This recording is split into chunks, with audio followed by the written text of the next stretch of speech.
ओम प्रकाश राजभर की पार्टी सुभाषपा में रोज टूट देखने को मिल रही है।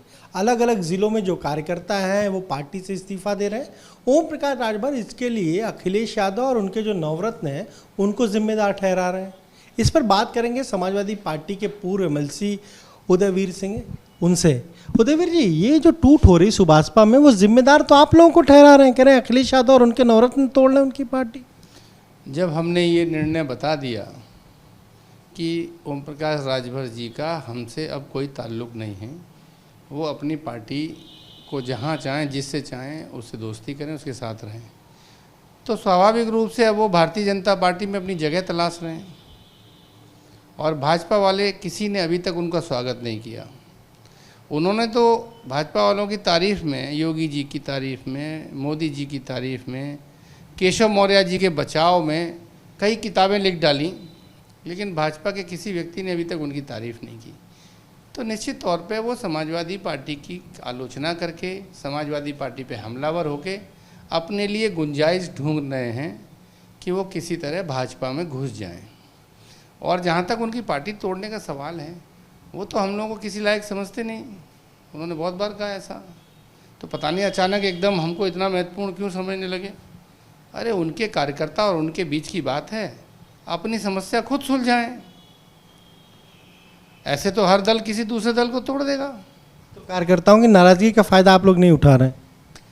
अब कार्यकर्ताओं की नाराजगी अभी सामने आए, अभी तो उनके लोग उनके अपने नेता और उनके बारे में बातें कर रहे हैं। जब किसी फॉर्म में किसी सामने आएंगे तब फायदा और नुकसान की बात होगी। अभी तक तो ये बात ना उनकी पार्टी के अंदर चल रहा है।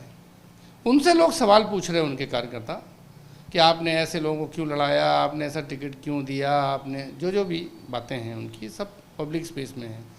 तो अपनी जान बचाने के लिए समाजवादी पार्टी का इस्तेमाल करना चाहते हैं। जब आप पार्टी के साथ रहे तब आपने दोहन किया, और जब पार्टी से आप पूरे, हमने तो हाथ जोड़ के अलग कर दिया ना कि आप जहाँ जाना चाहिए, तो हमने हाथ जोड़ के अलग कर दिया है। अब कोई रास्ता नहीं मिल रहा तो उसके लिए भी समाजवादी पार्टी को आरोपित करके, निम्न स्तरीय बयानबाजी करके, राष्ट्रीय अध्यक्ष अखिलेश यादव जी के बारे में व्यक्तिगत टिप्पणियां करके सोच रहे हैं कि कोई भाजपा वाला उन पर कृपा की झूल डाल दे। मिल नहीं रही, लेकिन हो नहीं रही। वो जा रहे हैं, उनकी भाजपा जा रहे हैं, हमारा मतलब नहीं है, हमारे यहाँ से कोई लेना देना नहीं है, अपना काम कर रहे हैं। एक सवाल ये है कि जिस तरीके से सरकार मदरसों का सर्वे करा रही है, तमाम सारे सियासी दल हमला बोल रहे हैं, मायावती ने भी आज ट्वीट करके निशाना साधा, समाजवादी पार्टी का कोई रिएक्शन नहीं आया। किसने कहा? राष्ट्रीय अध्यक्ष जी का ही फ़ोन आया, मैं राष्ट्रीय अध्यक्ष जी का ही बयान आया था। राष्ट्रीय दिन मैसेज उस दिन बयान दिया और बाकायदा कहा कि भारतीय जनता पार्टी के विशेषज्ञों की टीम बैठी है जो ये रोज़ प्रयास करती रहती है किस तरीके से माइनॉरिटी के इंस्टीट्यूशंस को बदनाम किया जाए, कैसे उनके अंदर एक भय पैदा करने की कोशिश की जाए, कैसे उनके जो ऐसे काम हैं जो चैरिटी के लिए चल रहे हैं, जो बच्चों की शिक्षा के लिए, उनके भविष्य को बनाने के लिए चल रहे हैं, उनमें बाधा डाली जाए, कैसे उनके मददगारों को परेशान किया जाए। कायदे से सरकार को स्वास्थ्य, शिक्षा, ये सब सरकार की जिम्मेदारी है। जो लोग काम कर रहे हैं उनकी मदद करनी चाहिए उन्हें। सरकार के मंत्री कह रहे हैं कि हम मदरसों का आधुनिकीकरण कर रहे हैं। आधुनिकीकरण के नाम पर एक कहावत है कि प्रोसेस ही पनिशमेंट है। जिस तरह की प्रोसेस ये यूज़ करते हैं, जिस तरह लोगों के बारे में भय पैदा करते हैं, जिस तरह का माहौल बनाते हैं, अगर आप आधुनिकीकरण करना चाहते हैं तो मदरसा वालों को बुलाते, उनसे राय मशवरा करते, उनको विश्वास में लेते, वो लोग सहज मान लेते। सरकार, मंत्री क्या सोच रहा है और कर्मचारी क्या कर रहे हैं या क्या कराया जा रहा है उनसे, इसमें तो बड़ी भिन्नता है, बहुत बड़ा अंतर है। जिसकी मदद आप करना चाहते हैं उसको विश्वास में लेना नहीं चाहते, उनको विश्वास में लीजिए, उनसे बात करिए। कौन नहीं चाहेगा कि उसका संस्थान की तरक्की हो, संस्थान में कोई अच्छे विचार, अच्छी चीज़ें आएँ, हर आदमी चाहेगा। लेकिन जो बोला जाता है वो किया कहाँ जाता है। और अब तक का सरकार का ट्रैक रिकॉर्ड है, इस सरकार ने, योगी मोदी की सरकार ने जो बोला है ठीक उसके विपरीत किया है। एक सवाल ये है कि बीजेपी कह रही है कि 80 में 80 सीटें लोकसभा के चुनाव में जीतेंगे। मुख्यमंत्री योगी आदित्यनाथ पूर्वांचल के 2 दिन दौरे पर है, उससे पहले पश्चिम में गए, उन सीटों पर जा रहे हैं जो 2019 में वो नहीं जीत पाए। समाजवादी पार्टी की क्या तैयारी रहेगी?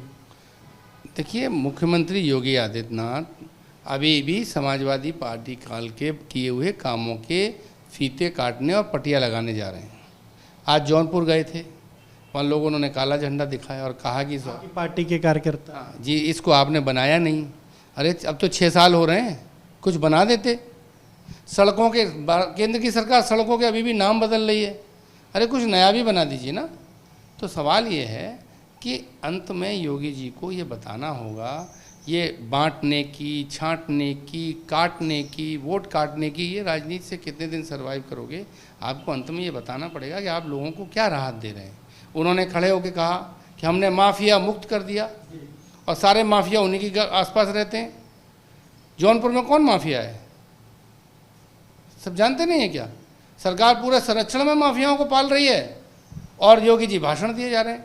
तो योगी जी की कथनी और करनी में ज़मीन और आसमान का अंतर है।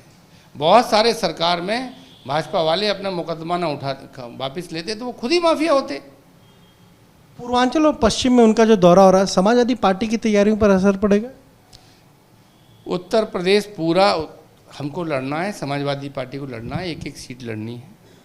पार्टी पूरे प्रदेश में सदस्यता कर रही है, पार्टी पूरे प्रदेश में अपने कार्यकर्ता बनाने का काम कर रही है, और पार्टी आगे पूरे प्रदेश में चुनाव लड़ेगी। दौरा करने वाले हर पार्टी के हर क्षेत्र में जाएंगे, वो अपना दौरा करेंगे, हम अपना दौरा करेंगे। किसी के आने जाने से नहीं, हमें अपनी तैयारी खुद करना है। और हमें सरकार को कि जो कुकृत्य हैं, जो सरकार में बेईमानी हो रही है, भ्रष्टाचार हो रहा है, अन्याय हो रहा है, किसान, नौजवान, मुसलमान सबके साथ जो भेदभाव हो रहा है, उनके भविष्य से खिलवाड़ हो रही है, उस बात को जनता को समझाना है और इसी एजेंडे पे उनको लेके आना है। आपने कहा कि हर एक सीट पर लड़ेंगे, चर्चा है कि अखिलेश यादव भी 2024 का लोकसभा चुनाव लड़ेंगे। ये चर्चा आपके यहाँ होगी। समाजवादी पार्टी ने अभी अपनी टिकटों और सीटों के बारे में मेरी जानकारी में कोई चर्चा शुरू नहीं की है, तो किसने आपसे चर्चा की है वो आप बेहतर जानते होंगे। समाजवादी पार्टी अपनी सदस्यता कर रही है, अपना अधिवेशन करेगी, संगठन बनाएगी, और जब चुनाव घोषित होगा उस समय ये पार्टी के जो शीर्ष के नेतृत्व हैं और जो संस्थाएं हैं निर्णय लेने वाली, वो तय करेंगी कौन लड़ेगा, कहाँ से लड़ेगा, कैसे लड़ेगा, कब लड़ेगा। आकाश आनंद ने जो ट्वीट करके निशाना साधा पार्टी के राष्ट्रीय अध्यक्ष अखिलेश यादव पर, उस पर क्या कहेंगे? उन्होंने तो पुरानी फोटो ट्वीट कर दी। अब वो मायावती जी 4 बार सरकार बना चुकी भाजपा के साथ। 2019 के चुनाव में भी साथ आई थी, लेकिन ये आप जानते हैं कि आरोप लगा कि उनके कार्यकर्ताओं ने समाजवादी पार्टी के लोगों की मदद नहीं की, इसलिए समाजवादी पार्टी 5 के 5 रही, वो 0 से 10 हुए। तो आकाश आनंद जी के जो आरोप हैं वो हास्यास्पद हैं। बहन जी से मिलना कैसे मिला जाता है, कितना मिलती हैं, सब जानते हैं। अखिलेश यादव जी रोज़ बैठते हैं, कई पूरे पिछले चुनाव के दौरान सुबह 9 बजे ही मीटिंग के लिए अखिलेश जी पहुंच जाते थे, उसके बावजूद वो 12 बजे की, वो जो भी आकाश आनंद ने कहा है, अगर उस पर आप आकाश आनंद का नाम हटा के भाजपा लिख देंगे तो ये भाजपा के ही बयान हैं।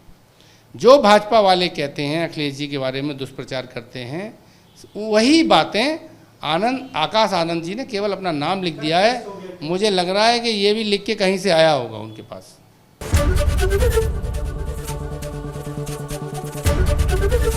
एबीपी गंगा, खबर आपकी, जुबान आपकी।